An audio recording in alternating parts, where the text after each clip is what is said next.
At midnight, the old house on the edge of town was silent, except for the sound of the wind rustling through the trees.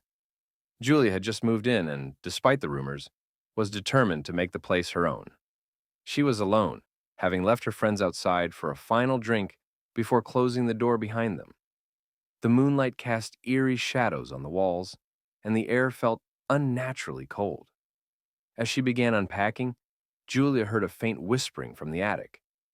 It was barely audible, but she couldn't shake the feeling that someone or something was watching her. She brushed it off as her imagination and continued her work. Hours passed, and the whispering grew louder, more urgent. She decided to investigate, feeling a shiver run down her spine. Julia grabbed a flashlight and made her way up the creaky stairs. The attic was cluttered with old furniture covered in dusty sheets. The whispering was now a low, mournful wail.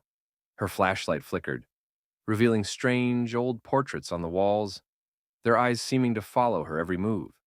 She noticed a door at the far end of the attic, partially ajar. Pushing the door open, Julia was met with a musty, damp smell.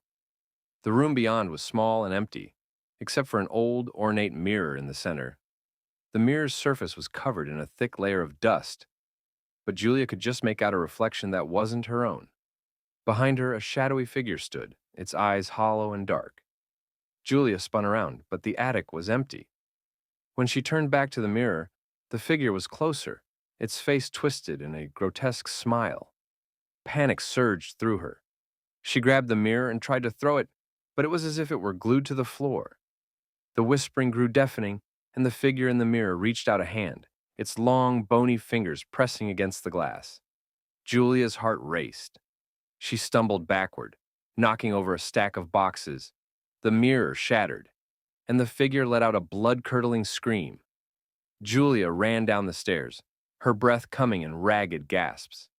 As she reached the front door, she glanced back one last time. The shattered pieces of the mirror lay scattered across the attic floor, but the shadowy figure was nowhere to be seen.